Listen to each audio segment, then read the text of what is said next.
네, 안녕하십니까. 본교 교무기획부장 엄윤호입니다. 코로나19로 인하여 대면으로 진행되지 못하여 아쉬움의 말씀드리며 지금부터 2021학년도 논산공업고등학교 학교교육과정 운영 설명회를 시작하도록 하겠습니다. 국민일해 등의 각종 의식은 생략하도록 하겠습니다. 다음은 교장 선생님의 인사 말씀이 있겠습니다. 본교 박병원 교장 선생님이십니다.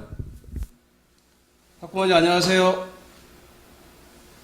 논산공업고등학교 교장 박병원입니다.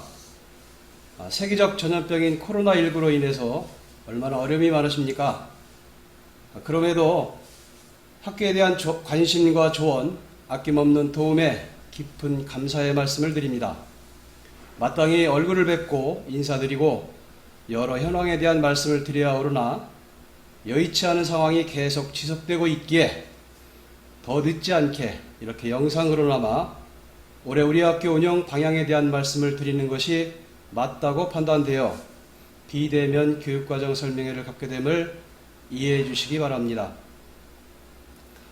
2021학년도 새학기를 맞아 믿음과 감동을 주고 미래를 준비하는 행복한 학교를 만들기 위해 지난해에 이어 혁신학교 지원사업 운영, 공무원반, 공사반, 부사관반 등 명품 취업반 운영, 또 산학일체형 도제학교 운영을 특색사업으로 학생들이 꿈을 찾고 꿈을 갖고 꿈을 이룰 수 있도록 다양하고 실질적인 교육과정을 운영하고자 합니다.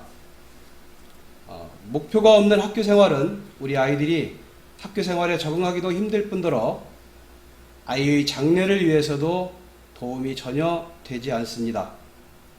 내 아이의 꿈이나 졸업 후 목표가 무엇인지 꼭 한번 들어봐 주시고 진지한 대화도 부탁드립니다.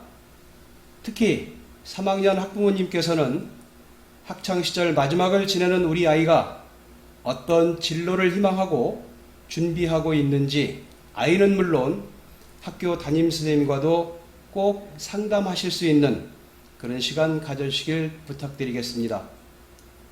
최근 학교는 지역사회로부터의 부정적인 인식 개선을 위해서 다양한 노력을 기울이고 있습니다. 우리 아이들이 가장 기본적인 등하교 시간 지키기, 교복, 운동화 등 복장 단정히하고 다니기만큼은 꼭 지킬 수 있도록 가정에서도 살펴주시길 당부드립니다. 아이의 학교 생활에 대해 궁금하신 점이 있으면 언제든 학교로 문의해 주시고 끝으로 이 지긋지긋한 코로나19 이길 수 있도록 건강하시고 가정에 행복이 가득하시길 기원드리겠습니다. 감사합니다. 다음으로 본교 학교장 경영 방침과 역점 및 특색 사업에 대하여 신홍철 교감 선생님께서 설명해 주시겠습니다.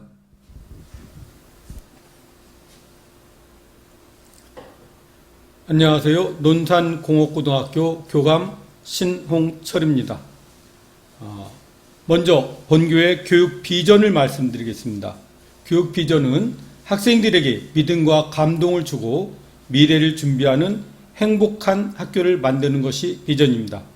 그를 추진하기 위한 학교 교육 목표로는 학생들의 진로와 삶을 살아가는 자주적인 사람, 두 번째로 바른 품성으로 도전하여 새로운 가치를 창출하는 창의적인 사람, 세 번째, 공동체 의식을 가진 민주시민으로 배려와 나눔을 실천하는 사람, 네 번째, 4차 산업에 적응할 직업 기초 능력이 탄탄한 기술력을 갖춘 사람을 만드는 것이 목표입니다.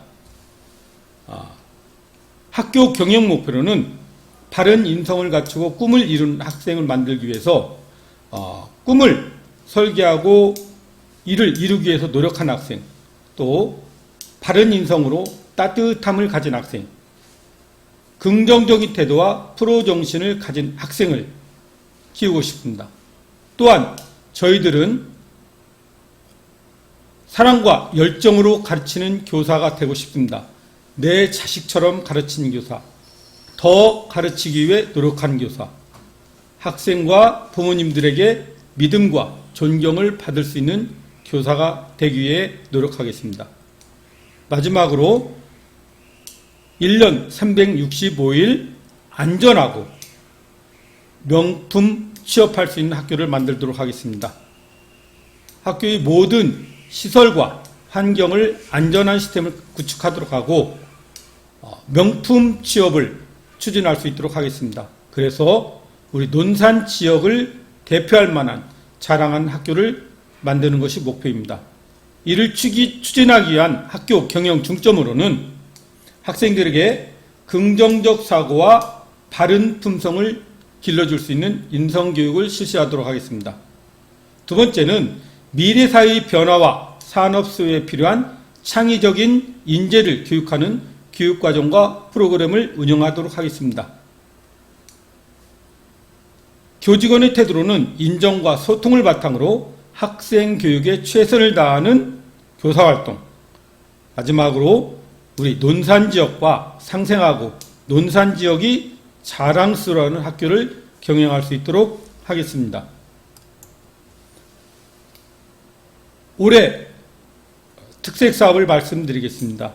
2021학년도 충청남도 교육청의 공모사업에 선정되어 특성화고 혁신지원사업 2억 원을 교부받아 혁신지원산업을 운영하게 되었습니다.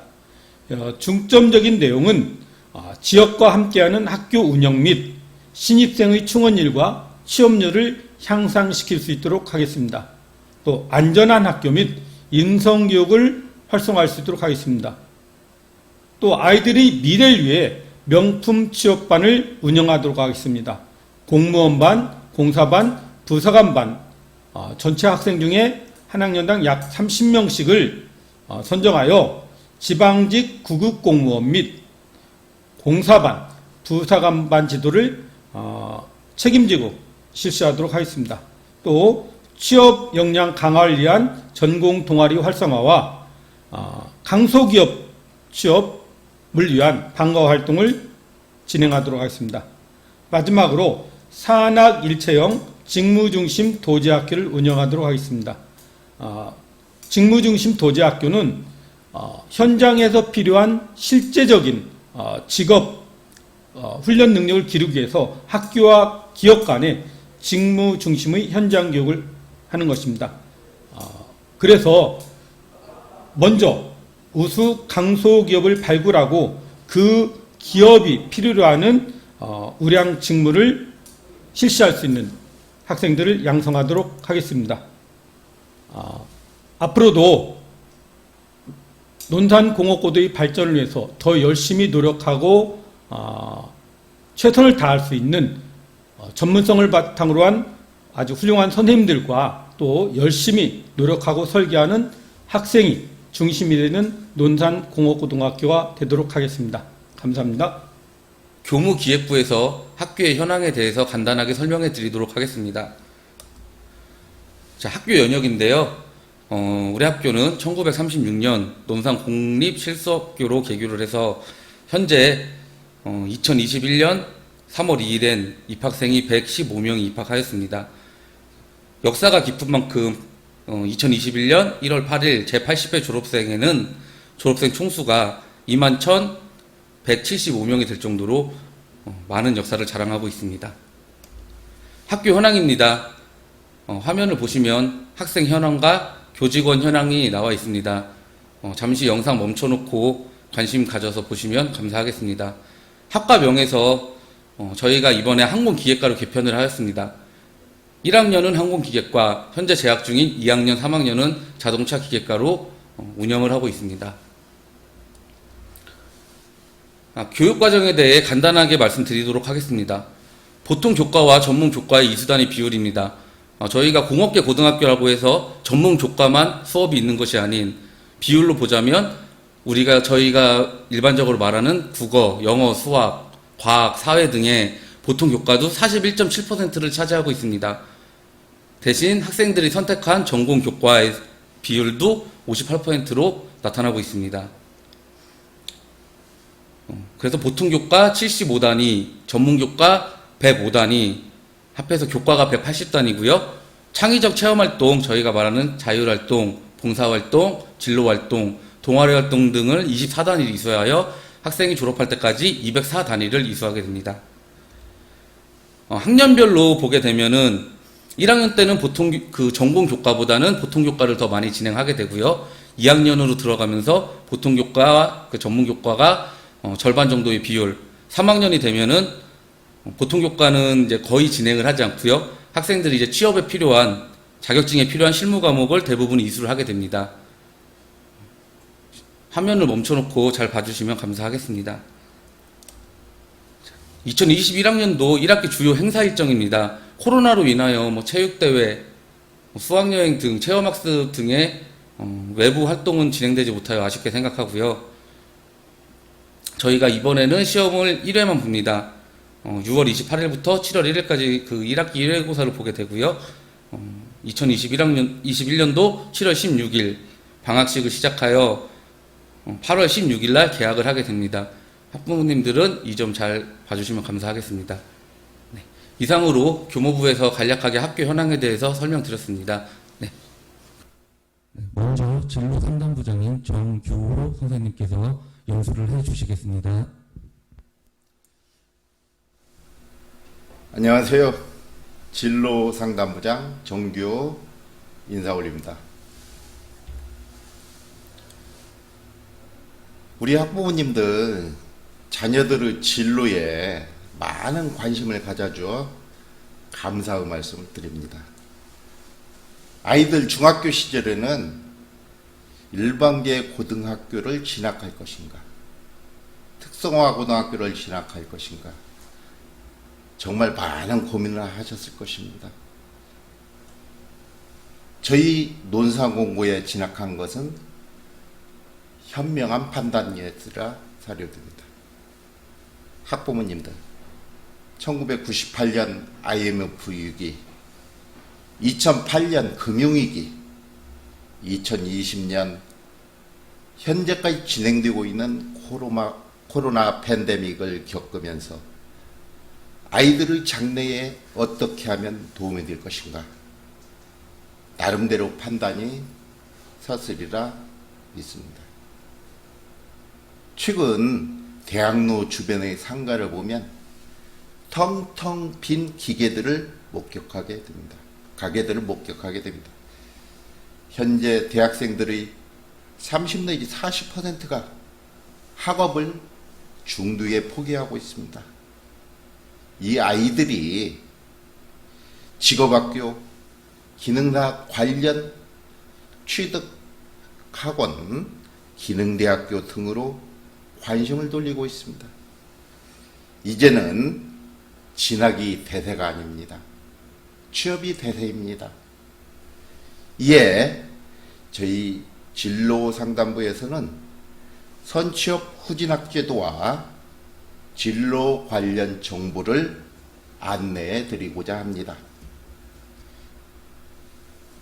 먼저 선취업 후진학 제도는 말 그대로 먼저 취업하고 직장을 다니면서 대학 진학을 하는 제도입니다.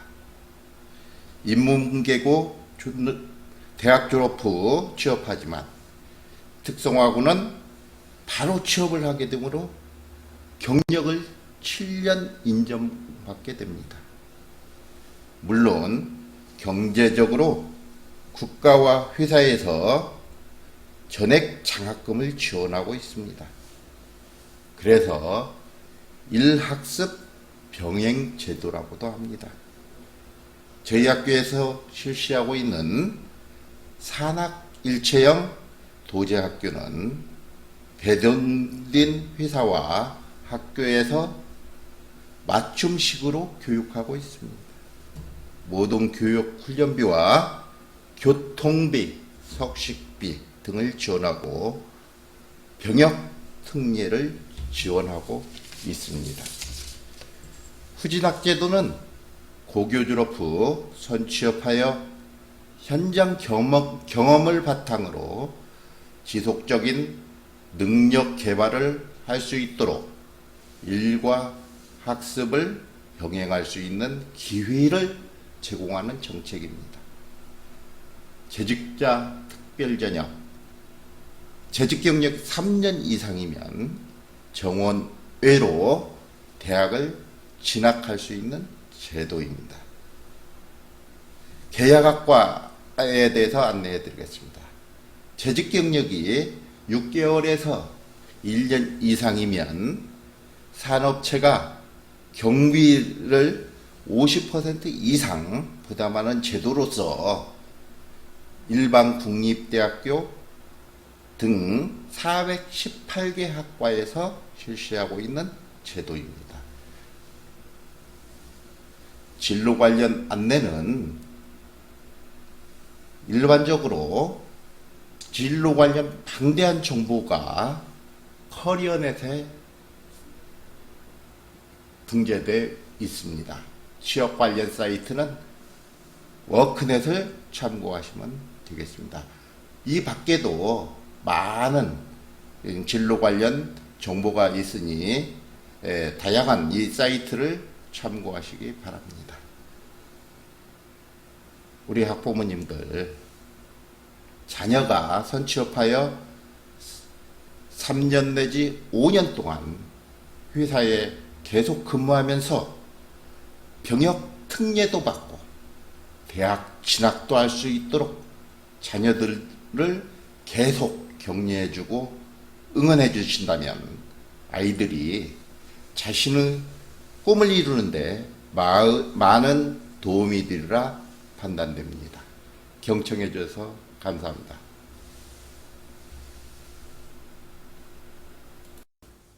다음으로는 취업지원부장인 박현태 선생님께서 연수를 해주시겠습니다. 네, 안녕하십니까. 네, 취업지원부장 박현태입니다.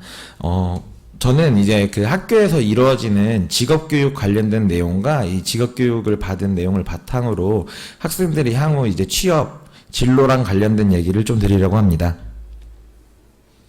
네. 먼저 이제 학생들의 이제 학교 생활에 대해서 좀 얘기를 할 텐데요. 좀 학생들이 학교 생활을 하면서 해야 되는 일들에 대해서 좀 적어놨습니다. 일단 첫 번째로는 뭐 출결 관리, 그 다음에 봉사활동, 성적 관리, 그 다음 전공 동아리 활동들을 좀 활발하게 학생들이 해줘야 되는데요. 요 과정들을 통해서 아이들이 이제 자격증 취득을 하는 거를 저희 특성화고에서는 목표로 합니다. 그래서 이제 취업에 유리한 자격증이라든가 좀 다양한 자격증을 취득을 하고, 그 다음에 사회 입직과 관련된 뭐 지게차, 굴삭기, 컴퓨터 활용 능력과 관련된 자격증을 취득을 좀 하게끔 준비를 시키고 있고요.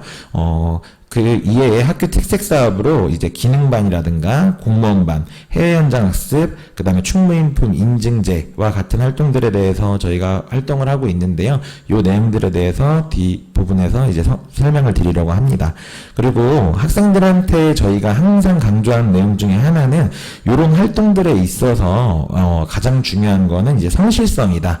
예, 보통 이제 기업에서 학생들을 평가하는 지표는 저희가 뭐 인문계고등학교처럼 성적이나 이런 내용들보다는 학생들의 이제 성실성을 제일 먼저 보기 때문에 이런 부분들을 학교에서 좀 강조하면서 학생들을 지도하고 있습니다.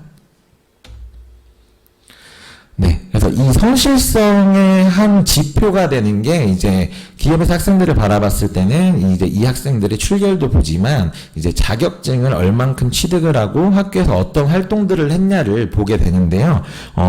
저희 학생들이 주로 이제 취득을 해야 되는 자격증은 산업인력공단에서 운영하고 있는 국가기술자격제도의 기능사라는 자격증을 취득을 하게 됩니다. 네, 그래서 요거는 올해 연도 기능사 일정인데요. 그래서 가정에서도 혹시 이제 좀 확인을 하시고 인터넷 검색하면 바로바로 나오거든요. 그래서 아이들이 요 시기 맞춰서 물론 학교에서도 안내하고 있지만 좀 본인이 좀 관심 있는 분야에 자격증 원서 접수를 하고 좀 공부해서 시험에 좀 응시할 수 있도록 좀 이렇게 아이들을 격려해 주시면 감사하겠습니다. 네. 그래서 요 기능사들 중에서 이제 각 학과별로 좀 중점적으로 준비를 하고 있는 기능사들에 대해서 좀 몇 개를 적어 봤는데요. 일단 먼저 전신 자동차 기계과였다가 지금 1학년 학생들 같은 경우는 학과 개편으로 이제 항공기계과가 된 기계과 같은 경우는 항공기체 정비 기능사라든가 기계 가공에 기본인 이제 컴퓨터용 밀림 기능사, 선반 기능사, 그 다음에 자동차 정비 기능사, 뭐 용접, 특수용접 기능사 이런 것들을 좀 학생들한테 중점적으로 지도를 하고 있고요. 전기과 같은 경우는 이제 제일 기본으로 전기 기능사, 그 다음에 뭐 승강기 기능사, 생산 자동화 기능사, 그 다음에 뭐 전자캐드 기능사 이런 것들을 준비를 시키고 있습니다. 건축 토목과 같은 경우는 이제 건축 도장 기능사라든가 전산응용 건축 제도 기능사, 측량 기능사 이런 자격증들을 준비를 시키고 있고요. 식품응용학과에서는 이제 제과제빵 기능사, 화학분석 기능사, 식품가공 기능사, 환경 기능사와 같은 네, 자격을 준비를 시키고 있습니다. 네. 다음으로 요거는 좀 1학년 때 좀 가볍게 학생들이 준비하기 좋은 자격증들을 좀 적어봤는데요. 이제 정보 관련 자격증들이 있어요. 요거는 이제 전공과 관련된 건 아니고 기본과 관련된 자격증인데요. 좀 따기 학생들이 이제 좀 손쉽게 접근해서 따기 쉬운 뭐 ITQ, 한글, 엑셀, 파워포인트 같은 자격증들도 있고 그 다음에 워드 프로세서나 뭐 컴퓨터 활용 능력 같은 네, 자격증들도 따놓으면 이제 나중에 학생들 진로에 네, 도움이 되는 자격증들입니다. 네, 다음으로는 아까 앞에서 얘기 드렸던 학교 특색 사업에 대해서 좀 설명을 드리겠습니다. 먼저 처음으로 산학일체형 도제학교라는 제도를 저희 학교에서 지금 운영을 하고 있는데요. 본교에서 참여학과는 건축토목과를 제외한 나머지 3개과에서 네, 이 도제학교를 운영을 하고 있습니다. 좀 생소하게 처음 들으시는 학부모님들이 많으실 텐데 이 도제학교라는 거는 2학년 때부터 학생들이 학교에만 있는 게 아니라 주 2, 3회 정도는 회사에 나가 있고 나머지 2, 3회는 학교에서 수업을 받는 제도입니다. 그래서 이 제도의 취지는 뭐냐면 학생들이 장기적으로 봤을 때 이제 취업을 해야 되는데 기업에 좀 먼저 나가서 학교에서는 배울 수 없는 최신 기술을 좀 배우고 그 기업 분위기를 익히고 좀 기업에 정착할 수 있도록 나라에서 지원을 해주는 제도인데요. 이 제도를 했을 때 장점은 학생들이 이제 매월 40에서 한 60만 원 정도 훈련 수당을 받을 수 있고 그 다음에 향후에 그 기업에 취직을 했을 때 병역특례 제도에 우선 선정이 돼서 따로 군대를 가는 게 아니라 일반 회사 생활을 하면서 군대를 면제받는 네, 혜택을 받을 수 있는 제도들이 있습니다. 그래서 현재 요거는 현황인데요. 현재 뭐 항공자동차기획과 21명, 전기과 12명, 식품응용학과 22명의 학생이 지금 참여를 하고 있고요. 네. 요거를 이제 기업 입장에서는, 그러니까 요 제도가 이루어질 수 있는 이유는 기업 입장에서는 지금 사실 제조업이나 이쪽에 이제 사람이 너무 안 구해진다고 해요. 근데 지금 우리 학생들이 들어가서 일을 하게 되면 이제 그 중간이 많이 비기 때문에 본인의 경쟁력을 가지고 한 향후 3년에서 5년만 일을 해도 한 최소 연봉 5천 이상의 대우를 받으면서 기업에서 좀 중추적인 역할을 할 수 있거든요. 그래서 이제 좀 기업 입장에서도 젊고 오래 같이 일할 수 있는 인재를 확보하고자 하는 거고요.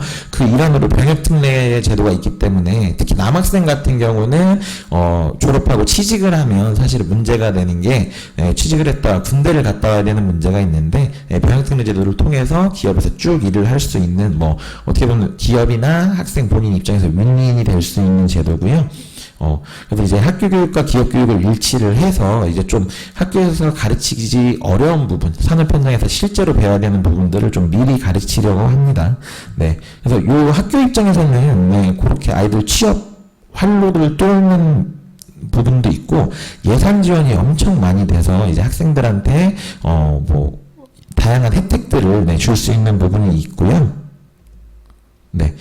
학생들 입장에서는 아이들은 사실 이 부분을 제일 좋아하더라고요. 그러니까 뭐 따로 뭐 본인들이 배우는 거지만 회사에 나가서 그 배우는 시간을 아이들 뭐 아르바이트 하는 것처럼 이걸 다 시급으로 쳐주기 때문에 2학년 때는 보통 이제 이틀 나가게 되는데 이틀 나가게 되면 한 35만 원, 뭐 그다음에 3일 나게 되면 평균적으로 한 50만 원대 정도 이렇게 돈을 받으면서 회사에서 또 뭐 배우기도 하고 그다음에 졸업하고 이제 취업까지 연계를 하고, 네, 요런 제도를 받을 수 있고요. 그리고 또 이제 학부모님들 대학에 관심이 많으신데요. 요렇게 한다고 해서 대학을 못 가는 게 아니라 보통 도제학교 학생들은 졸업 후에 기업에 취업을 하게 되면 이제 피택이라는 제도를 통해서 네, 대학과 연계를 해서 회사에서 다 이제 대학을 보내줍니다. 그래서 일을 하면서 네, 뭐 주말에 뭐 토요일 하루 정도 회사를 나가는 형태로 해가지고 네, 대학 교육도 네, 같이 받을 수 있는 장점이 있습니다.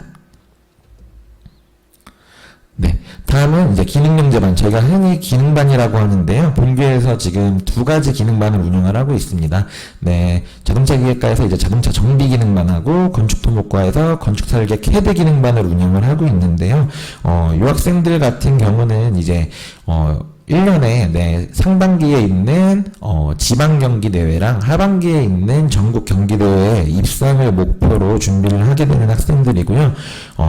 보다 그 기능적인 면에서 일반 수업에서는 배우기 어려운 좀 심도 깊은 기술까지 네, 배울 수 있도록 합니다. 그래서 이 학생들 같은 경우는 지방 대회만 입상을 해도 해당 분야의 기능사 자격증이 1개가 부여되는 장점이 있고요. 주말 및 방학 중에도 훈련을 하게 되는데 이 경우에 뭐 식사나 간식 같은 게 다 학교에서 지원이 됩니다. 또 실습과 관련된 실습복이나 실습바 등 네, 각종 장비도 모두 지원이 되고요. 이제 좀 예산 소요가 크게 되는 부분인 산업체 우수강사 초청을 통한 기술 교육까지 받을 수 있는 혜택들을 누리고 있습니다.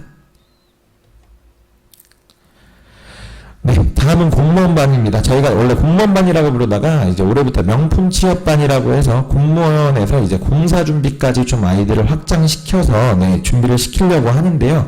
현재 본교 30명의 학생들이 학교에 네, 방과 후에 남아서 수업도 듣고 남아서 자습실을 이용해서 자습을 하면서 밤 9시까지 네, 열심히 구슬땀을 흘려가면서 공부를 하고 있는데요.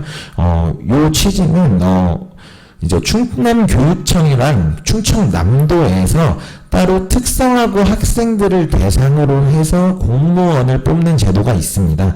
그래서 요거의 장점은 뭐냐면 일반적으로 아이들이 졸업을 하고 나서 뭐 대학을 가거나 이렇게 됐을 때 공무원 시험을 준비를 하게 되면 준비 과목이 좀 아이들이 어려워하는 영어, 한국사 과목을 포함해서 5과목이 되는데 요거는 이제 물리에다가 아이들이 보다 학교 생활하면서 쉽게 배우고 평소에 보고 배우는 전공 과목 2과목, 딱 3과목만 준비를 하게 되고요.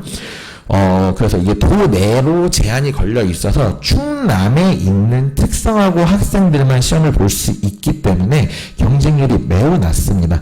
특히 뭐 건축토목과 같은 경우는 경쟁률이 뭐 심한 경우에는 1대1이 나와서 꽈락만 넘으면 붙는 경우도 있고요. 뭐 높아야 뭐 2대1, 3대1. 그리고 뭐 기계과나 전기과 시험 같은 경우도 경쟁률이 보통 높아야 5, 6대1 정도이기 때문에 일반 공무원 경쟁률이 요즘 뭐 수십 대1, 수백 대1인 걸 생각하면 네, 경쟁률도 낮고 네, 준비하기도 쉽고 하는 네, 이런 제도들이 있습니다. 다음은 해외 현장 학습반과 관련된 내용입니다. 요거는 뭐 모든 과에서 할 수 있는 건데요. 현재 운영을 하고 있고 기존에 7명 학생들이 준비를 하다가 엊그제 특강을 통해서 좀 관심 있는 학생들이 나와서 네, 학교에서 단위학교 사업으로도 지금 추진하려고 계획을 하고 있는데 사실은 작년 같은 경우에도 단위학교 사업을 추진하려다 코로나 때문에 네, 좀 어려운 부분이 있었는데 올해까지는 조금 힘들겠지만 네, 내년부터는 이제 코로나가 풀리면서 아이들이 네, 뭐 외국으로 나갈 수 있는 기회가 있을 거라고 판단이 되기 때문에 1, 2학년 학생들을 집중적으로 지금 교육을 하고 있고요. 그래서 이제 1, 2학년 학생들 중에 희망 학생들을 대상으로 영어 회화 능력과 전공 실무 능력을 네, 미리 가르쳐서 이제 호주나 뉴질랜드 등 이제 해외에 한 약 3개월 정도 네, 보내서 네, 거기서 이제 실습을 할 수 있도록 네, 지금 준비를 하고 있는데요. 뭐 본인이 희망할 시에는 해외에서 취업해서 네, 그 나라에서 살 수도 있게끔 준비를 하고 있고요. 그게 아닌 경우에는 3개월간 무료로 네, 해외에서 현장학습을 하고 한국에 들어와서 이제 본인이 희망하는 네, 회사에 취업을 할 수도 있도록 학교에서 지원을 하고 있습니다. 요게 약 아이들 1인이 3개월 정도 호주에서 체류하게 됐을 시에 드는 비용이 1,000만 원이 넘게 되는데요. 네, 그 비용이 다 지원이 됩니다. 네. 다음은 충무인품 인증제입니다. 요거는 충남교육청에서 밀고 있는 사업 중에 하나인데요. 학교 생활을 열심히 한 뭐 예품, 덕품, 기품을 고루 갖춘 특성화고 인재를 뽑아서 네, 교육감 인증서가 부여가 되고요. 운영 계획 뭐 이런 프로그램들을 지금 운영을 하려고 하고 요 인증을 받았을 시에는 학교에서 지금 연계되는 기업들 중에 우수 기업에 우선적으로 학생들을 네, 취업을 네, 할 수 있도록 지원을 하고 있고요. 이 학생들 같은 경우 이제 자격증 취득비 같은 것도 지원을 하고 아이들한테 좀 다양한 상품도 지원하면서 운영을 하고 있습니다. 네, 다음 본교 취업 우수 사례입니다. 그래서 지금 그동안은 건축특목과에서 건축직 학생들이 네, 쭉 공무원에 지금 합격된 학생들이 있었고, 네, 요거랑 관련해서 이제 기계랑 전기 분야도 넓혀보자. 라고 해서 지금 학생들을 열심히 지도를 하고 있고요. 해외 취업 같은 경우도 쭉 매년 있었는데 지금 현재 코로나 때문에 작년에는 지금 중단이 돼 있는 상태고요. 기능반 학생들 같은 경우는 그 배운 기술을 바탕으로 네, 관내에 있는 네, 해당 분야에 좀 관심은 기업들에 보내고 있습니다. 네, 다음은 이제 3학년 학생들에 해당하는데요. 3학년 학생들이 이제 현장 실습이라는 걸 2학기 때 나가게 되는데요. 네, 2학기 때 학생들이 나가게 되면 네, 이런 혜택들을 받을 수가 있습니다. 이제 회사에 나가서 네, 실습을 해보고 그 회사에 취업을 하게 되면 이제 고교 취업 연계 장려금이라고 해서 학생들이 6개월만 일하면 네, 300만 원씩 학생들에게 지원을 해주는 제도가 있고요. 네, 보통 이제 회사에서 해주는데 3년형은 조금 해주는 요즘 3년형이 없어졌어요. 없어졌는데 2년형 같은 경우는 이제 2년간 학생들이 회사에서 일하면 1,600만 원을 만들어줍니다. 그러니까 학생 본인 부담금은 300만 원밖에 안 되고요. 국가랑 회사에서 나머지 부분을 채워줘서 아이들한테 적금형으로 네, 성실히 일한 네, 보상을 해주는 제도가 있습니다. 네, 그 다음에 일학습병에 대한 얘기인데요. 학부모님들 중에 이제 대학에 관심이 있는 학부모님들이 굉장히 많은 걸로 알고 있습니다. 그러면 아이들이 이제 취업을 하게 되면 대학을 못 가는 것이 아니냐, 네, 이런 부분에 대해서 굉장히 걱정을 하시는데요. 지금 말씀드리는 부분은 이제 재직자 특별전형, 그 다음에 일학습병행, 계약학과, 이런 다양한 제도를 국가에서 운영을 하고 있습니다. 먼저 재직자 특별전형부터 말씀을 드리면, 아이들이 이제 기업에서 3년을 재직을 하게 되면, 네, 근데 말이 3년이지, 요게 이제 군대를 혹시 학생들이 가게 된다고 하면 군 경력도 인정을 해주기 때문에 아이들이 뭐 군대 갔다 오고 그냥 일을 하다가 군대를 갔다 오고 다시 일을 하게 된다면 그 즈음에서 바로 이제 진학을 할 수 있는 형태고요. 요거 같은 경우는 뭐 고려대부터 해서 네, 서울에 있는 우수 대학들이나 뭐 충남대, 한밭대, 공주대 같은 네, 국립대학교, 지역 내 국립대학교까지도 진학이 가능하고요. 이런 우수대학을 좀 낮은 경쟁률로 진학을 해서 네, 아이들이 공부하고 일도 하고 공부도 하고 했을 때 나오는 졸업장은 일반적으로 우리가 인문계에서 수능이나 수시전형으로 들어가서 나온 아이들과 똑같은 졸업장이 나옵니다. 그 다음에 일학습병행제라고 해서 이걸 기업에서 운영하는 회사들이 굉장히 많은데요. 아이들이 4년제 대학을 원한다라고 하면은 보통 이제 요 근방에서는 한국기술대학교나 공주대학교, 그 다음에 한밭대학교 같은 이런 국립대들이랑 많이 운영을 하고 있고요. 그 다음에 피텍이라고 해서 아이들이 우리는 전문대학교 정도의 교육만 받으면 된다라고 하면 뭐 근처에 있는 폴리텍 대학교라든가 이런 전문대학교들과 같이 네, 연계해서 일하면서 대학을 다니는 제도들도 있습니다. 그 다음에 뭐 계약학과라고 해서 이렇게 해가지고 아이들이 대학을 갔을 때 뭐 그 비용까지도 이제 기업에서 어느 정도 네, 부담을 해주는 것도 있고요. 네. 이렇게 해서 이거는 제가 생각하는 아이들이 이렇게 됐으면 좋겠다라는 진로인데요. 아이들이 특성화고를 졸업을 해서 네, 취업을 하게 된 다음에 취업 일하면서 병역특례를 받고 뭐 병역특례랑 일학습병행을 같이 해도 되지만 병역특례를 받고 일학습병행 제도를 치르면 약 7년 정도가 흐릅니다. 그러면은 저희가 그냥 일반적으로 4년제 대학을 갔을 때 아이들이 군대에 가는 기간까지 포함을 하면 비슷한 정도의 연도가 흐르는데요. 아이들이 사립대학교, 네, 지방에 있는 사립대학교를 진학을 했다고 했을 때 졸업하는데 아이들 학비 포함해서 아이들 생활비 하면 약 1억 정도가 드는데요. 이렇게 하면은 같은 오히려 국립대로 나올 수 있고 대학을 나올 수 있는 장점도 있고 네, 더 좋은 대학교를 나오면서 또 아이들이 일을 하니까 거꾸로 돈을 한 1억 가까이 모을 수 있는 네, 이런 제도가 있습니다. 그래서 이런 것들을 학부모님이 좀 잘 아시고 네, 아이들 진로 설계에 좀 도움을 주시면 좋겠습니다. 네, 이상 감사합니다. 자, 다음은 학교폭력 예방 및 대처 방안을 주제로 안전생활부장 최재석 선생님께서 연수를 해 주시겠습니다. 안녕하십니까. 안전생활부장 최재석입니다. 저희 안전생활부에서는 학교폭력 예방 교육 및 학생 생활 지도에 관련된 그리고 생활 규정에 관련된 내용들을 알려드리고 아동 학대 및 성폭력 예방 교육 그리고 교권 침해에 대한 예방 활동 교육을 전달해 드리도록 하겠습니다. 먼저 안전생활부에서는 학교 생활 규정에 대한 안내를 보호자님께 드리고 학교폭력 예방 및 대처 방안에 대한 내용, 그리고 교권 침해 사안에 대한 대처 및 예방 교육, 가정폭력 및 아동학대, 자살 예방 교육에 관한 내용, 그리고 응급처치 및 성교육에 관한 내용을 간단한 자료로 전달해 드리도록 하겠습니다. 저희 학생들이 논산공업고등학교에서 생활하면서 지켜야 될 가장 큰 규범 중에 하나는 바로 학교 생활 규정입니다. 학교 생활 규정에는 어려운 내용들이 아니라 지켜야 하는 것들과 지켰으면 하는 것들에 대한 내용들이 포괄적으로 포함되어 있습니다. 지켜야 하는 것들을 지키지 않았을 경우에 선도위원회 회부가 될 것이고요. 생활 규정에서 굉장히 어려운 것들을 다루는 게 아니라 학생이 신분에 맞도록 하는 활동들, 학교의 본질에 맞게 학생들이 수업 활동에 참여해야 한다. 그리고 학생 신분에 맞게 음주 및 흡연, 그리고 오토바이 탑승 금지에 대한 내용들이 포함되어 있다고 할 수 있습니다. 이런 것들을 잘 지키고 모범적인 활동에 대해서 하는 학생들에 대해서는 상점제를 통해서 학생들에게 포상을 안전생활부에서 계획도 하고 있습니다.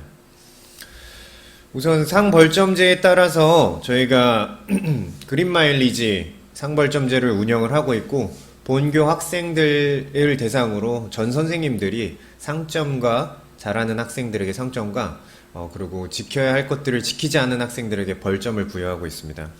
벌점 기준은 생활 규정상에 나와 있는 대로 저희가 무단 외출, 지각, 결과, 월담, 불참 학생들에 대해서는 3점, 그리고 교내외에서 음주 흡연하는 학생들에 대해서는 10점, 그리고 경미한 교권 침해 사안들, 그리고 중대한 교권 침해 사안들에 대해서는 선도위원회 회부, 그리고 벌점으로는 15점을 부여하고 있습니다. 이런 기준을 따라서 학생들에게 부여를 하고 있고, 벌점에 너무 초점이 맞춰지는 것이 안타까워서 올해부터는 학생들이 잘하는 부분에 대해서도 저희가 조금 더 신경을 쓰자, 상점 기준에 대해서도 안내하고 선생님 자율적으로라도 상점을 줄 수 있는 항목을 만들어서 운영을 하고 있습니다. 많은 학생들이 현재까지는 이제 상점보다는 벌점에 조금 더 집중이 되어 있는데, 이제 1년이 지나가는 과정에서 우리 학생들도 모범적인 모습을 보이고 서로 교직원과 학생들, 교사들과 학생들이 서로 공감하고 소통할 수 있는 과정에서 상점이 충분히 부여되고, 학생자치회에서 학생들이 받고 싶어하는 그런 상품들을 포상의 개념으로 제공을 하려고 하고 있습니다. 상벌점제 운영에 있어서 조금 큰 지침이 있다면 생각해야 될 부분들이 있어서 보호자님께 안내드리도록 하겠습니다. 우선 출결에 따른 벌점은 무단 결과를 기준으로 적용하게 됩니다.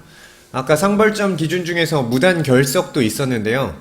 무단 결석을 하는 학생, 저희가 이제 수업에 조금 더 학생들이 집중을 했으면 좋겠다. 수업을 참여하지 않고 너무 자유롭게 교내를 활보를 한다든지 아니면 학교 밖으로 나간다든지 했을 때 안전사고 문제도 있고 수업 활동에 집중할 수 없는 문제들도 있기 때문에 학생들에게 올해부터 4월 5일부터 기준으로 삼았던 거는 무단 결석을 하게 될 경우에는 무단 결과 개수로 벌점을 부여하겠다라고 가정통신문으로도 보호자님들께 안내를 드렸습니다. 예를 들어서 하루에 이제 월요일 같은 경우는 7교시가 진행이 되는데 무단 결석, 사유가 없는 결석을 하게 될 경우에는 저희가 7회 곱하기 3점에서 21점이 벌점이 부과되게 되어 있습니다.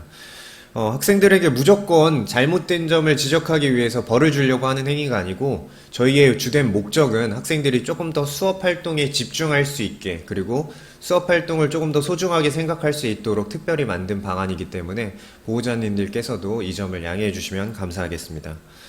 상벌점은 별도로 누계합니다. 그래서 상점은 많이 받은 학생들을 포상을 해주고 벌점은 많이 받은 학생들에게 선도위원회 회부가 되게 됩니다. 벌점을 받았다고 상점이 깎이는 거는 아니고요.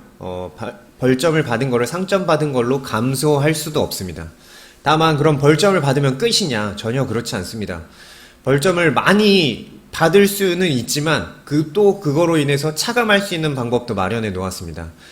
오로지 담임 선생님과의 그런 지도 상담 과정을 통해서 담임 선생님이 얼마든지 10점이든 20점이든 30점이든 40점이든 얼마든지 그 학생이 반성을 하고 그 반성의 여부에 대한 활동들, 뭐 청소를 조금 더 남아서 한다든지 반성문을 쓴다든지 진심 어린 상담을 통해서 반성을 하고 있다든지 이런 모습이 보인다면 담임 선생님들이 지도 차감을 통해서 벌점을 충분히 깎아줄 수 있는 그런 제도도 마련해 놓고 있기 때문에 학생들의 벌점을 누가해서 무조건 징계해서 학교를 내보내려는 의도가 아니느냐라고 오해하실 수 있을 것 같습니다. 전혀 그렇지 않다라는 점 다시 한번 확고하게 말씀드리겠습니다. 벌점은 총계에 따라서 50점 이상은 본회 봉사를 기준으로 하고 있고요. 100점 이상은 사회봉사, 150점 이상은 특별교육 이수를 기준으로 하고 있습니다. 경중에 따라서 선도위원회가 열리면 이 기준에 따라서 무조건 준다가 아니라 이 기준으로 선도위원회 위원님들께서 협의를 하셔서 학생의 징계를 결정하게 됩니다. 그리고 200점부터는 중징계에 해당하는데요. 출석 정지, 그리고 250점은 퇴학의 조치가 될 수 있습니다. 그렇기 때문에 학생들이 벌점이 누적되는 게 연재 학기 초에는 그렇게 큰 누적으로 인한 부담이 없을 수 있는데 이제 하반기 시즌에는 학생들이 벌점 누가로 인해서 퇴학까지도 조치가 될 수 있는 기준이 있기 때문에 꼭 수업활동, 가장 중요한 수업활동의 본질에 잘 참여할 수 있도록 보호자님들께서도 각별한 관심을 부탁을 드리고 배달 오토바이라든지 흡연이라든지 그리고 전동 킥보드라든지 이런 안전사고 그리고 기본적인 규칙을 위반하는 활동들에 대해서도 가정에서도 각별한 지도를 부탁드리겠습니다. 그리고 최우수 학생 그룹이죠. 뭐 한 명에게만 주는 거는 아니고요. 최우수 학생에게 가장 좋은 상품, 뭐 저희가 학생자치회에서 고려해서 가지고 온 거는 뭐 아이패드를 준다든지, 그리고 두 번째 뭐 3, 4, 5등 그룹에 대해서는 에어팟을 준다든지 뭐 헤드셋을 준다든지 뭐 이런 것들을 자기들이 학생자치회 나름대로 저희는 예산을 정해주고 나름대로의 설문을 통해서 지금 조사를 하고 있습니다. 학년 말에는 학생들에게 우수한 학생들, 모범적인 학생들이 적절한 보상을 받는다면 더욱 학교 생활에 집중할 수 있지 않을까라고 기대해 보고 있습니다. 다음으로 학교폭력 예방 및 대처의 방안에 대한 내용입니다. 현재 정말 안타깝게도 지금 3, 4월밖에 지나지 않았는데 본교에서는 학교폭력 사안이 11개가 발생을 했습니다. 관내에서도 가장 많은 편에 속한다라고 생각을 하고 있고요. 많은 학생들이 신체적인 폭력뿐만 아니라 간단하게 생각할 수 있는 언어폭력, 그리고 사이버상에서 꼽을 주거나 저격을 한다라고 아이들이 표현하는 사이버 폭력 등도 학교 폭력에 포함될 수 있습니다. 이렇기 때문에 아이들끼리 하는 다툼이겠지라고 생각을 해주신다면 정말 곤란할 것 같습니다. 아이들이 하는 그런 미숙한 아직 아이이기 때문에 할 수 있는 행동들도 엄연히 범죄 행위에 속하고요. 폭력은 절대 어떤 수단으로도 어떤 목적이나 의도로도 용납할 수 없기 때문에 가정에서도 폭력은 정말 행하지 않도록 특별한 관심을 부탁드리겠습니다. 따돌림, 금품갈취, 강요, 성폭력 등이 사유들이 있는데 다양한 방법에 따라서 학교에서도 예방할 수 있는 교육 방법들 그리고 관심을 가지고 더욱 학교폭력을 근절할 수 있도록 노력하도록 하겠습니다. 교권침해 사안에 대한 대처 및 예방교육입니다. 대표적인 학생들이 할 수 있는 교권침해 사안은 명예훼손이 가장 많을 것 같습니다. 저도 학생들 생활지도를 하다 보면 학생들이 이렇게 욕설을 크게 한다든지 하는 경우들이 빈번하게 발생을 하고 있습니다. 안전생활부 선생님이 생활지도를 할 때도 발생하는데 교과 선생님들이나 담임 선생님들은 얼마나 더 많은 일들을 겪고 계실지 보호자님들이 잘 알아주시리라 생각합니다. 이런 것들이 학생들의 입을 통해서 또는 학생들이 선생님을 비난하거나 허위사실을 유포하거나 모욕을 주거나 하는 행동들이 나타나지 않도록 꼭 가정에서 한 번 정도 더 관심을 부탁드립니다. 그리고 송괴, 그리고 많은 저희가 남학생 비율이 많다 보니까 여선생님에 대한 성범죄도 굉장히 주의해야 될 것 같습니다. 아이들끼리 선생님에 대한 평가를, 얼굴이나 몸매에 대한 평가를 한다든지 사진 촬영을 한다든지 이런 것들이 정말 큰 범죄에 속하기 때문에 요즘은 더 민감한 시기죠. 이런 것들이 절대 발생하지 않도록 저희도 주의를 기울이고 가정에서도 주의를 부탁드리겠습니다. 보호자에 의한 교권 침해 활동들도 있을 수 있습니다. 뭐 학교에 찾아와서 말씀을 해주실 때 수업이 방해가 된다면 업무 방해에 해당될 수 있고요. 공무집행 방해에도 해당될 수가 있습니다. 그리고 선생님에 대한 잘못된 정보를 유포한다면 불법 정보 유통으로 처벌을 받으실 수 있다. 이런 것들 모두 다 7년 이하의 징역, 10년 이하의 자격정지, 그리고 5천만 원 이하의 벌금, 명예훼손은 5천만 원 이하의 벌금, 이런 것들이 해당이 될 수 있기 때문에 교권 침해 사안은 절대로 학교 내에서는 발생하지 않았으면 하는 간절한 바람이 있습니다. 결국엔 교권 침해 사안은 존중과 배려를 통한 서로 배려하는 그런 학교 문화가 만들어져야지만 해결할 수 있다고 생각을 하고 있습니다. 선생님도 학생을 존중하고 학생들도 선생님을 존중하고 존경까지 바라는 것은 아니지만 서로 인간다운 존중이 이루어지는 그런 아름다운 학교 문화가 되기를 다시 한번 바라보겠습니다. 아동학대에 대한 내용입니다. 아동학대는 요즘에는 법적으로도 가정 내에서 자녀분들을 폭행하거나 때리시거나 훈육의 일환으로도 이루어질 수 없기 때문에 꼭 너무 화가 나시는 일들이 많겠죠. 힘드신 일들도 많겠지만 대화와 소통을 통해서 잘 해결될 수 있는 방안을 찾았으면 하는 바람입니다. 자살 예방 교육입니다.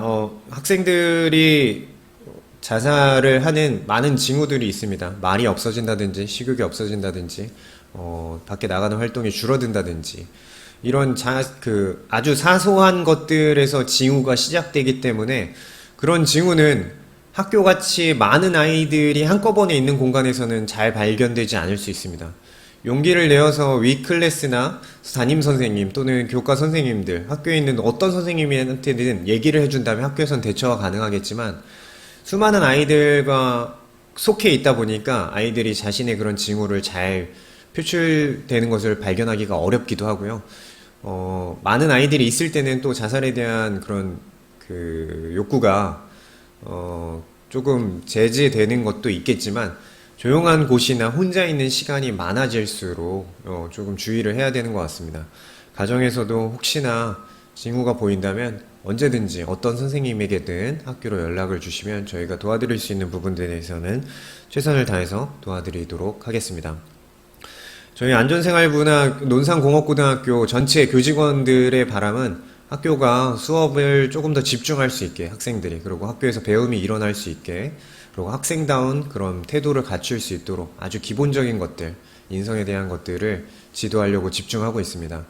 많은 선생님들께서 노력을 하고 계시고 학생들도 잘 따라와 주는 것 같아서 많은 변화의 모습을 보이고 있습니다. 보호자님과 가정에서도 학교에 조금 더 많은 관심을 부탁드리겠습니다. 감사합니다. 자, 마지막으로 성교육을 주제로 김종림 보건선생님께서 연수를 해주시겠습니다. 안녕하세요. 보건교사 김종림입니다.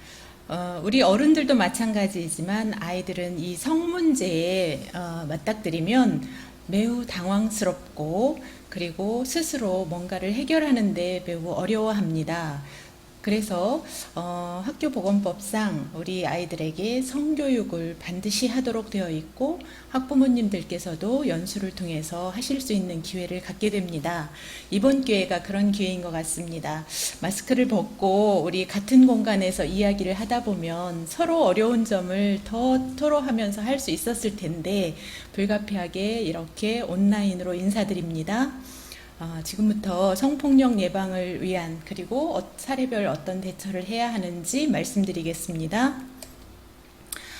성폭력 하면은 막 강간이나 어떤 폭력 이런 것만 상상을 하지만 사실은 매우 사소한 것부터 시작이 됩니다. 아주 성폭력에 대한 기본적인 전제는 상대방의 동의 없이 이루어지는 모든 성적인 행위를 말하며 이는 신체적, 언어적, 정신적으로 폭력을 가하는 것입니다. 사례를 보면 우리는 성폭력 하면은 마치 남자가 여자한테만 하는 것으로 생각을 하는데 이런 사례도 있습니다. 남학생끼리 남들이 보지 않는 화장실에 모여서 여러 명이 한 명한테 또는 힘센 아이가 힘이 약한 아이한테 동급생끼리 또는 상급생이 이렇게 취행하는 경우도 있습니다. 또는 기숙사에서 오랜 시간을 같이 보내는 학생들끼리 이런 일들이 생기곤 합니다. 또는 요즘 휴대폰이나 또는 인터넷에 이렇게 떠도는 영상이나 그림을 보여주면서 이건 어때? 야, 이런 거 재밌는 게 있는데 한번 볼래? 하면서 보여주는 행위도 사실은 성희롱에 해당이 되고 상대방을 불쾌하게 할 수도 있습니다. 그리고 성행위를 흉내내고 뭐 손짓으로 한다던가 몸짓으로 한다던가 이렇게 하는 것도 상대방을 불쾌하게 할 수 있습니다. 이러한 것도 어찌 보면 시각적 성희롱에 해당하는 것입니다. 그리고 청소년들이 정확하게 교육되지 않았을 경우, 교육받을 기회가 없었을 경우 범죄인 줄도 모르고 무심코 이런 행위를 하는 것도 처벌 대상이 됩니다. 만 14세 이상부터는 성적인 자기결정권이 있을 뿐만 아니라 성범죄에 대한 처벌을 본인이 받게 됩니다. 초등학생이나 그 이하의 학생들을 보면 어떤 잘못을 하더라도 부모님 또는 학교, 선생님 이렇게 어떤 책임을 공유하지만 만 14세 이상부터는 본인이 처벌을 받는다는 것을 명심해야 할 것입니다. 그리고 우리들이 이렇게 성적인 폭력을 또는 자기도 모르게 어떤 범죄 행위를 할 때 보면 마치 자기 유리한 쪽으로 해석하는 경우가 있습니다. 나는 동의 받았는데 너 그때 내가 하자고 했을 때 아무 대답 안 했잖아. 이런 것처럼 동의를 받았는지의 유무, 또 관계의 대등성, 동급생인지 아니면 선후배인지 성인인지 아니면 학생인지 미성년자인지 이렇게 관계의 대등성이 있느냐 없느냐도 판단의 기준이 됩니다. 그리고 성폭력에 있어서 강제성을 띄었는지, 폭력성을 띄었는지, 협박이 있었는지 이러한 부분도 판단하는 데 기준이 되는 것입니다. 따라서 미성년자의 동의가 있었더라도 이건 법률이 개정된 것인데요. 미성년자의 경우는 동의가 있었더라도 성인이 16세 미만 미성년자와 성관계를 할 경우 이를 강간죄와 같다라고 의제 강간죄라고 하거든요. 강간죄와 같이 처벌하는 것입니다.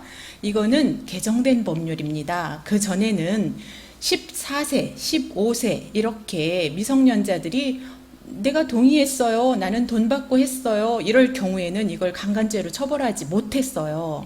그래서 그거를 개정하였고 이는 현재 적용되는 법률입니다. 따라서 16세 미만 미성년자와 성인이 성관계를 했다 하더라도 미성년자가 동의했다 하더라도 이는 강간죄가 되는 것입니다. 우리가 성교육에 있어서 가장 핵심적인 것은 성인지 감수성을 올리는 것입니다. 성폭력인지 아닌지 이것을 상대방한테 말했을 때 행동했을 때 불쾌하게 할지 안 할지 하는 그 민감한 기준을 개개인들이 이렇게 갖도록 하는 것인데요. 이런 감수성을 올리도록 하는데 특히 남성과 여성, 성별 차이에 의한 차별이 없도록 하는 것 또는 성인지 감수성에서 말하는 이 성은 사회 문화적으로 형성된 것이기 때문에 우리 일상생활에서 이거를 매너로, 태도로 습득되도록 하는 것 아주 작은 협의로는 성별 간의 불평등을 이야기하는 것이지만 사실은 일상생활 속에서 모든 차별적 요소를 없애고 이거를 행동으로 또는 습관으로 이렇게 표현하는 것입니다. 포괄적으로는 성평등에 대한 의식과 실행, 의지 또는 실천력을 포함하는 아주 자발적이고 능동적이면서 지적인 과정을 포함합니다. 우리 아이들도 그렇고 우리 부모님들께서도 그렇고 성폭력의 가해자가 되지 않아야 되고 피해자가 되지 않아야 됩니다. 이러려면 우리 아이들이 어렸을 때부터 의사표현을 분명히 하도록 가르쳐야 하고 이것을 성적 자기 결정권이라고 하거든요. 13세부터 있습니다. 만 13세 이상부터 성적 자기 결정권이 있는데 이러한 의사 표현을 했을 때 어른들께서 존중해주고 그의 선택을 표현했을 때 선택할 수 있도록 기회를 주는 것입니다. 그래서 자율적으로 자신의 성적 행동을 결정할 권리, 손을 잡을지 포옹을 할지 키스를 할지 성관계를 할지 모두 다 아이 스스로 결정할 수 있도록 교육하는 것입니다. 누구와 언제 어디서 왜 어떤 방식으로 성적인 교감을 나눌 것인지 스스로 결정할 수 있는 힘을 기르게 하는 것이 성교육입니다. 이는 학교에서도 하지만 가정에서도 함께 해주셔야 하는 일입니다.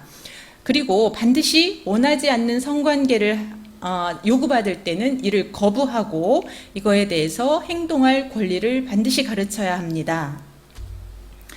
만약에 우리 주변에 피해자가 있다면 주변에서 가해를 하는 경우가 있습니다. 그걸 2차 가해라고 하는데요. 덮어두지. 네가 이번만 참아. 나 같으면 안 그랬을 텐데 너 왜 그 시간에 거길 갔어? 이런 식으로 마치 피해자가 어떤 행동을 잘못해서 성범죄가 일어난 것처럼 할 때는 2차 가해가 심각하게 가해지는 것입니다. 이야기를 우선 잘 들어주고 이 이야기를 들은 사람은 이거에 대한 소문을 내서는 안 됩니다. 전문적인 도움이 되도록 도움을 청하는 방법을 알려주고 옆에서 지지해 주셔야 됩니다. 친구의 말을 믿고 꼭 전문기관의 도움을 받도록 권하시면 됩니다. 가해자가 되지 않으려면 성폭력의 위험이 있는 행동이나 말을 하지 않습니다. 그리고 상대방의 외모를 비하한다거나 평가한다거나 재미있으라고 음담패설을 자주 한다거나 신체적 접촉이나 이런 또는 말할 때마다 이렇게 부빈다거나 이러한 신체적 행동을 습관을 고치도록 합니다. 우리 학생이 피해를 입었을 때는 이렇게 해주세요. 우선 아이의 이야기를 차분하게 끝까지 들어주십시오. 중간중간 비난을 한다거나 걱정을 심하게 하신다거나 하는 태도는 금물입니다. 증거 확보와 사진, 옷가지, 정액, 팬티 이런 것들을 보관해 주십시오. 이는 비닐봉지에 넣는 것보다는 종이봉투에 보관하는 것이 좋습니다. 그리고 학교 상담센터 그리고 원스톱 센터 충남에서는 단국대학교 병원 안에 있고 전화번호는 041-567-7117번입니다. 그리고 학교에서는 온라인 성폭력 신고센터가 홈페이지에 마련되어 있습니다. 그리고 병원에서 반드시 치료를 받고 성폭력 같은 경우에는 성병의 우려도 있기 때문에 반드시 진료까지 하여야 합니다. 그리고 몸에 생긴 상처는 이렇게 진료받고 끝나지만 사실은 오랫동안 심리적인 트라우마가 생길 수 있으므로 상담을 받도록 권합니다. 그리고 우리 아이가 정말 안타까운 일이지만 가해자가 되었을 때는 마찬가지로 우리 아이한테 기회다라고 생각해 주십시오. 더 큰 범죄를 저지르지 않을 기회다라고 생각하시고 가르치셔야 합니다. 다그치지 말고 이야기를 듣고 기록해 주십시오.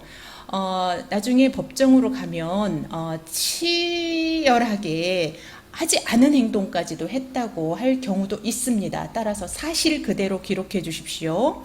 피해 학생과 학부모와 면담은 하되 그것이 지나치게 불편한 관계로 되면 안 됩니다. 따라서 화해할 수 있는 기회가 학교나 또는 중재기관에서 마련된다면 진심으로 사과할 수 있도록 합니다. 그리고 아이에 대한 적절한 보호 조치가 필요합니다. 피해자만 보호하는 것이 아니라 가해자도 2차 가해를 입지 않도록 보호 조치를 해야 합니다. 그렇지만 너는 잘못한 거 없어 이런 식으로 마치 가해한 행동을 감싸듯이 하시면 안 됩니다. 잘못은 잘못이고 너는 이번 기회에 성장할 수 있을 거야 라고 지지를 해주셔야 합니다. 그리고 아이가 직접 해결할 기회를 부여해 주십시오. 본인이 직접 사과하고 그리고 처벌받고 그러는 과정, 교육 과정을 밟도록 해주십시오.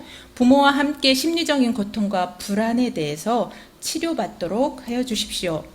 이상 짧지만 우리 부모님들께 성교육에 관한 아주 기본을 말씀드렸습니다. 혹시 상담 받으실 일 있으면 학교를 방문해 주시고 온라인으로 홈페이지에 올리셔도 좋습니다. 감사합니다.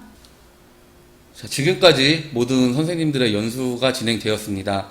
2학기에는 대면으로 학교 교육과정 운영 설명회가 진행되어 부모님께서 학생들 담임 선생님과의 상담 시간이 이루어질 수 있도록 바라겠습니다. 이상으로 2021학년도 논산공업고등학교 학교 교육과정 운영 설명회를 마치도록 하겠습니다. 감사합니다.